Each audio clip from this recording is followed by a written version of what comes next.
Good morning. It's an early Thursday, August 27th, 2015. This is Tech Talk Today, episode 208. And we're doing another early edition today to make room for a double tech snap coming up. I love saying it like that, a double tech snap coming up this afternoon on Thursday. And so we're doing an early edition, and that means it's a little sleepy, it's a little slow, but we still actually managed to have a couple of folks show up in the Mumble Room. Time-appropriate greetings, Mumble Room. Time-appropriate greetings, Chris. Hello, guys. Hello, Sean and Zell. So it's very good to have you both here. I don't know if either one of you are AT&T customers. My wife and I used to be back in the day before I switched, and I got burned a few different times. And so to see AT&T's up to its good old games again, oh man, I don't miss them at all. AT&T was injecting ads into airport Wi-Fi by breaking SSL encryptions, by intercepting traffic. And now it says, oh, well, now that you found out about it, it was just a test and it's over. Every single time these carriers get caught doing something, like Verizon was recently caught doing very extensive tracking. So say you go to a bar, and then you go to Payless, and then you go to, and it'll start building routines and then custom selling ads around that. Once it was discovered, they had to, oh, sorry, it was just a test. And every time these things come up, oh, sorry, it's just a test. And then we just leave it be. Because they were testing, that's fine. Oh, no big deal, you're testing. What? Anyways, so AT&T has rolled back that. The company said that when the test, it didn't say when it ended its test, but that doesn't really matter because you don't ask those kinds of questions. But they just wanted to see what the experience was like to have the ad injections that took place last week. A company spokesperson noted a variety of ads that popped up, and also somebody who spoke to Recode said that he had traced them to a service called, oh boy, I'm going to really butcher this, but it's RAGAPA. And it's a service that pitches to help monetize companies' Wi-Fi networks. AT&T says they said they couched the experiment as a way to explore how to pay for free internet service. Our industry is constantly looking to strike a balance between experience and economics of free Wi-Fi. Sean, if you I got to ask you, Sean, if you're traveling and you need to get online, really, are you okay with maybe them doing a little traffic hijacking to give you free Wi-Fi? Honestly, I don't like any traffic hijacking. That's one of the reasons why I upgraded my router. Yeah, good point. What about you, Zell? Would you be willing to have somebody intercept your traffic and throw a few ads in your face if it meant, when you're traveling, you could get some vital information looked up or communications delivered? I'm a firm that you don't treat your Wi-Fi like you do your genitals. Randomly random open Wi-Fis or even secure ones like that because you never know what's in there. That's very true. Yeah. It was a little broken up there, but yeah, you're right. You should even treat open Wi-Fi that way. Exactly. That's a really good point. And this always, of course, you have to wonder, what could they do if you were using a VPN? What could they do if you were using SSH? How far could they go? Were they just intercepting HTTP and HTTPS traffic? Of course, one of the nice things about that kind of thing is when those things come up, one of the things that's not very nice about the kind of things is when they do shut it down, you don't get a chance to go poke at it. It'd be kind of nice if researchers got a chance to see what you could do. Now, one more Ashley Madison story, and then I think we're probably all done with this. This is the only story I think that I want to cover from it anymore. I don't know. I found this one to be particularly interesting because it makes the service sound like a scam to me. So if I was Ashley Madison, this is what I really would have been worried about coming out. It looks like that most of the people on Ashley Madison were dudes. And by a large percent. In fact, it looks like when you looked at all the different 5.5 million female profiles, only very few of them were even active. In fact, there was a good chance there was only 12,000 active women on the site altogether. 12,000 women out of all of the employees on the site. I'm sorry, all of the users on the site. It is essentially a scam service. It was a site full of men that were picking between, and millions. This is really the scam, is when your database gets breached like this, any kind of dirty secrets you have like that also gets exposed. So there you have it. Ashley Madison, mostly occupied by dudes. Not too surprising, I suppose. but now that the data's been leaked, it's kind of, it's out there for everybody to see. There's no getting around it. No wonder why people aren't getting much success on there. YouTube has launched a Twitch competitor. They call it YouTube Gaming. It's on the web, Android, and iOS. YouTube Gaming goes head-to-head against Twitch, and it offers many of the same popular features that Twitch has.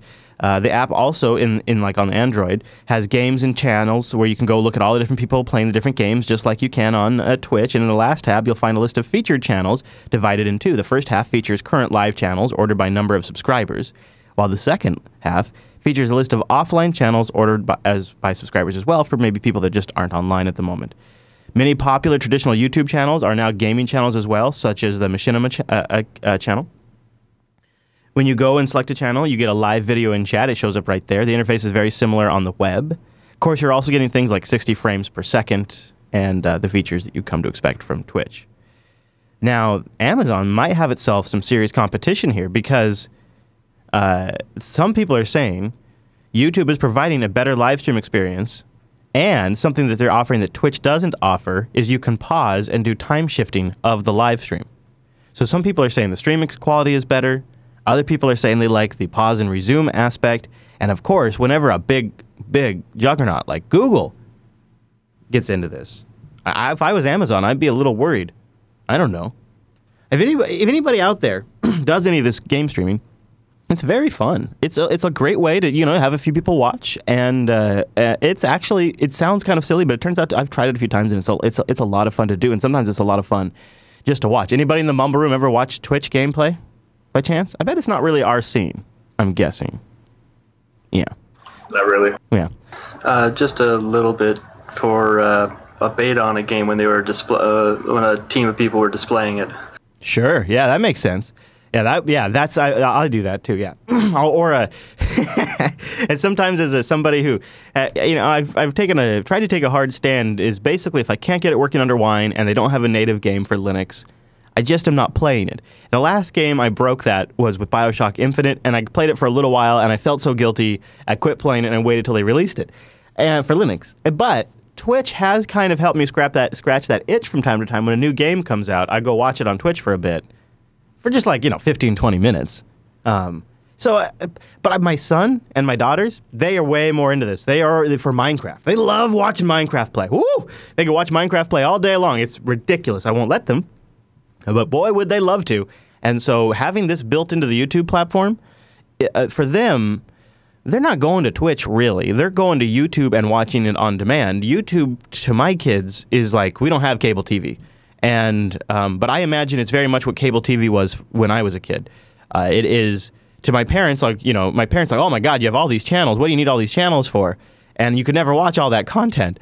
And I'm like, whatever. There's hardly anything good on. And then when I come along and now I have kids and now my kids are on YouTube, I'm like, geez, there's all this content. You could never watch all this stuff. And my son's like, whatever. I know who I like. And he in his world, this is just going to make something that's already his main media consumption method. This is just going to make it even better. The fact that Twitch even exists is not a super compelling thing for him because he's pretty much on YouTube all the way anyways. So I think that's really about, I think because YouTube is such a powerful incumbent in the online video space, they have so much eyeballs on their site that just entering this in the mainstream like this automatically makes them Twitch's #1 competition. I bet at scale, they have to be close to the scale of Twitch already. And so and really that means they're Amazon's competition. Yeah, the fact that Twitch has competition makes me want to Twitch. Yeah, I am a little surprised it's gone this far. And you know why it's gone this far? Because we're all going to spend time on our virtual reality chairs. That's right, this VR chair revolves 360 degrees. Now, if you've tried the Oculus or any of those, one of the things that's kind of missing is, and it's funny because every time I have somebody try it, is they want to walk. They want to move around. You need to sit, okay? And I'm always telling people, so what I do is I have a studio chair that swivels 360, right? And I have them sit in that, and I make them put their feet on the floor, and then they can pivot their bodies that way if they want. But when you just hand them a VR headset, a lot of times, people just want to start walking. And they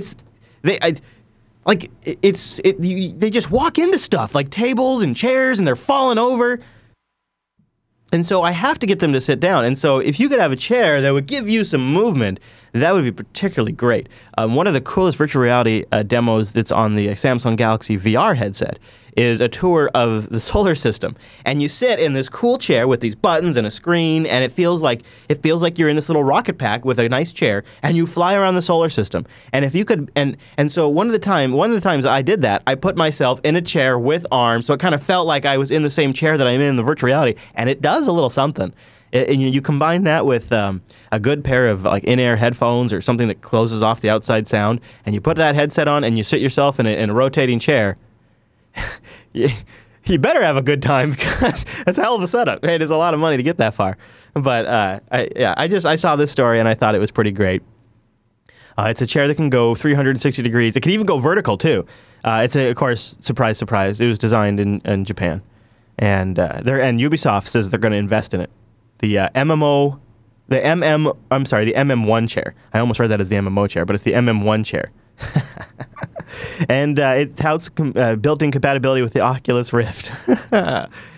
Who needs a holodeck? I don't need a holodeck. If you got an S6, you should consider picking up the Gear VR. It's not that much more money. It's not going to blow your mind, but it's really, really neat. This was an interesting story that I wanted to play. There's a whole lot in here. In fact, I won't even play the video. I'll let you guys watch the video. But back in July of 2013, the GCHQ, which is Britain's equivalent of the NSA, they seemed to have what was like a temper tantrum at the time for The Observer.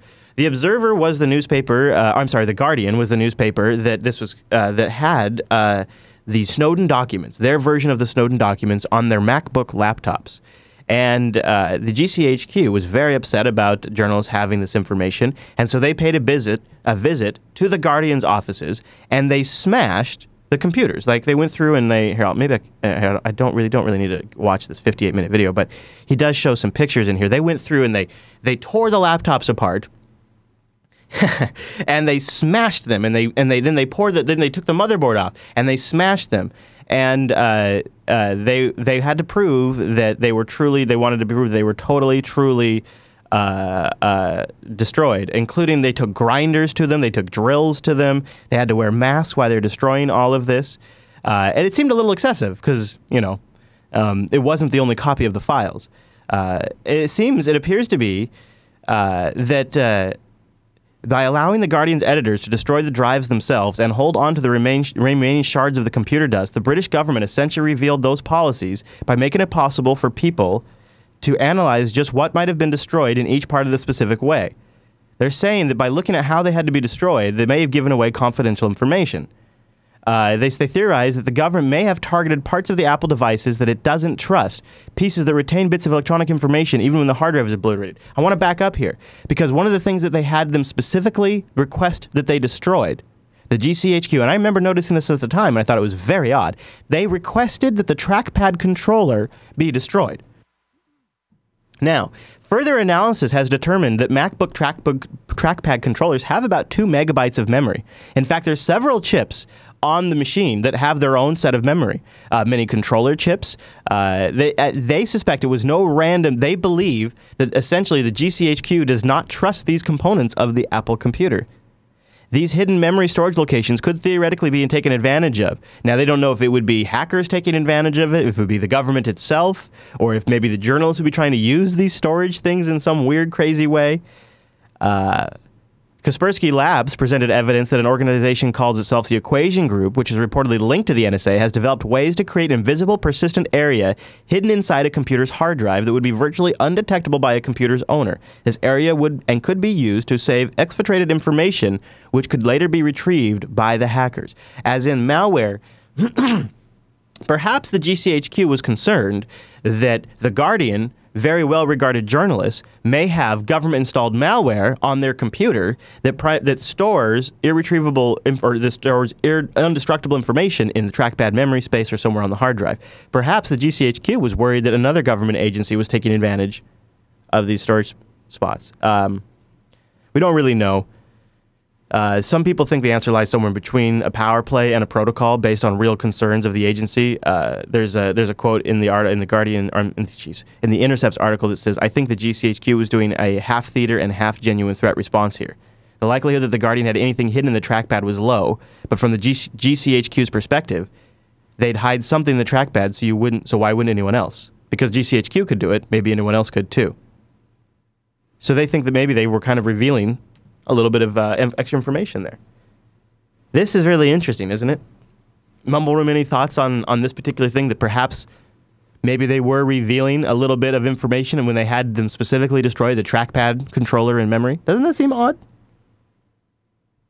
Something's going on there. Definitely a tell whenever anyone accesses a network when they're not supposed to, or any of that sort of forensic stuff, you know. Yeah, and I think it's also I think the observation that one of the commenters made in the Intercepts article, which is linked in the show notes, that it might just simply come down to, well, the GCHQ knows it's possible, and since they would do it, they just assume everybody else is smart too. Like, they don't want to make any mistakes. And I got to imagine a journalist's computer is a high target, especially a journalist at The Guardian. Did you guys hear about M? I'm not talking about the new Android release, even though that makes it kind of confusing. No, Facebook launched M.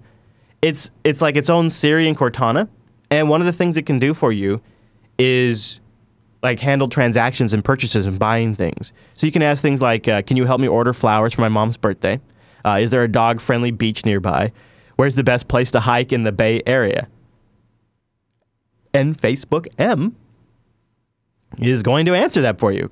I don't know why you would want somebody else to do it, but Facebook's goal is to make Messenger the first stop for mobile discovery. So this is going to be in Messenger. And Google has long had search locked up on the desktop, but I think Facebook hopes they could maybe have a chance on mobile. I don't know. So when you try the new service, users will tap a small button on the bottom of Messenger app to send a note to M, the same way they might message anyone on Facebook. M software will decode the natural language, ask follow-up questions in a message thread, and then send updates as the task is completed. Users won't necessarily know whether a computer or a person has helped them, unlike Siri and Cortana. M has no gender. I actually like this. I actually kind of would prefer to be able to text Siri or Cortana or Google Now. That's actually... I hate being that guy. Okay, Google. Sorry if I just set off your thing, by the way. And then like my kids are always making a ton of noise, and so the thing never understands me, or somebody always says something right at the wrong exact moment to mess up the thing. So being able to text is actually kind of nice. And the fact that from behind the scenes, they have a little more time to respond, a human being could do that.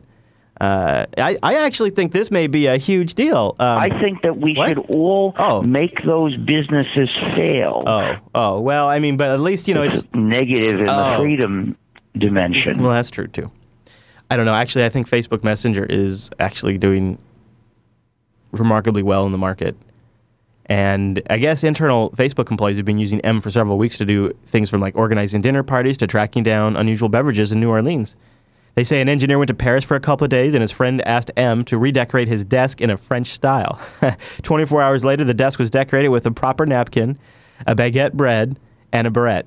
One of M's most popular requests from Facebook employees testers, the service can call your cable company and endure the endless hold times and automated messages to help you set up home Wi-Fi or cancel your HBO. What? It can sit on hold? What? Yeah, that's because there's a person on hold for your behalf. Facebook M's trainers have customer service backgrounds. They make the trickier judgment calls and perform other tasks that software can't. If you ask M to plan a birthday dinner for your friend, the software might look at the Uber, might book the Uber and the restaurant, but a person might surprise your friend at the end of the night by sending over birthday cupcakes from her favorite bakery. M learns from human behaviors, they say. Eventually, the service might be sophisticated enough to figure out all this stuff on its own, but not soon. Right now, M's trainers sit close, they call them trainers, isn't that cute? M's trainers sit close to the engineering team inside Facebook's offices. The company confirms that the trainers are contractors, but won't say how many there are. Isn't this kind of weird, but yet totally at least unique and different? Human-powered and computer-powered. That is really something. Boy, look at Facebook go. You just never know what they're going to do next. Next thing they're going to do, they're going to drop $1 billion on a photo app. Who knows? Any thoughts on Facebook's M integration with Messenger? Mumble Room? It's just really creepy how they're just getting all this information from people. Yeah, yet another data mine. Yeah. Yeah, I agree with you guys. It is a little creepy, but at the same time, it's also from a competitive advantage standpoint. Like, I kind of respect that they're doing something different with the Messenger that nobody else is doing, and I also kind of respect that it's not a gimmick like Cortana. It's just really super practical. You text a natural language question to M, and the computers and people answer it. And, you know that the computer is going to handle the first few messages, so it's going to be quick. And then they're going to bump it to a human, but at that point, they're already going to be ready in the queue, so I bet you it's a pretty quick response. I'm curious. I would almost like to just try it because I'm just interested in that interaction. But yeah, I'm not big on Facebook Messenger. I don't like Facebook messages. None of that. I prefer to have my messaging system be. One of the reasons I like Telegram, even though people have concerns about their own implementations of their own crypto. One of the things I like about Telegram is that it's a dedicated messaging service. That's what they do. Even WhatsApp has gone too far away from that. I really just want something to be dedicated on messaging and just really do that really, really well. And I really enjoy Telegram. Hangouts, not so much for me. Hangouts is close, but it has that whole...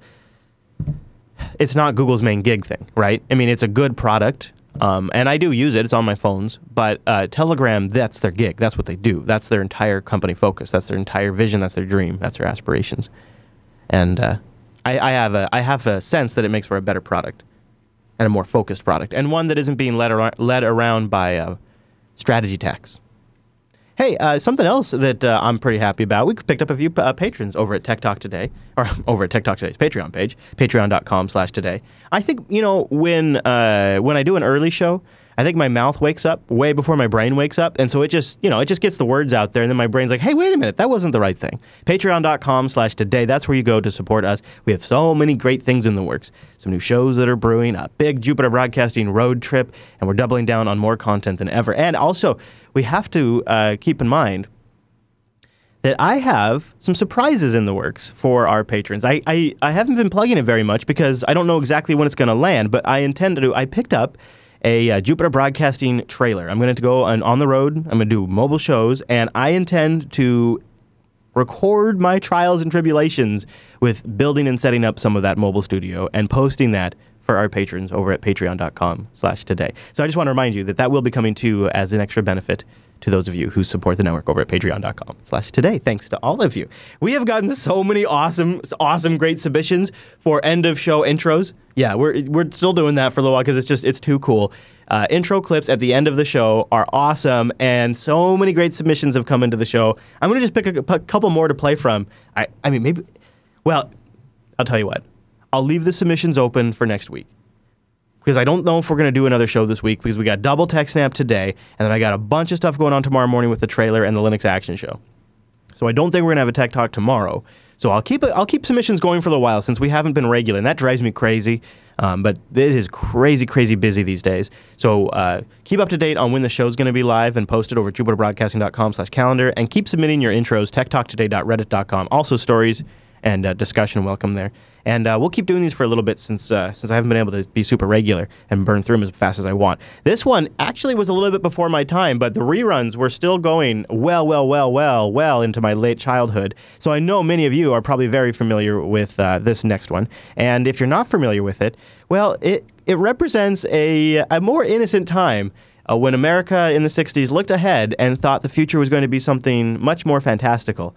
So it's very quaint. Even if you're not familiar with it, it's still very quaint. And if you are familiar with it, I bet it's really going to take you back. Thanks for joining me. See you right back here next week. Double TechSnap on the live stream today.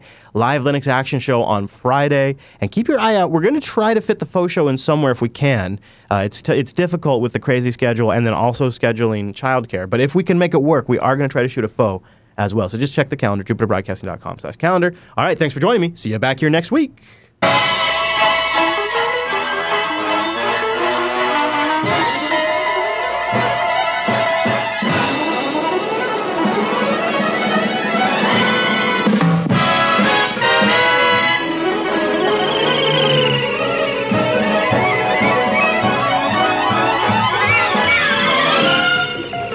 Meet George Jetson. His boy Elroy. Daughter Judy. Jane, his wife.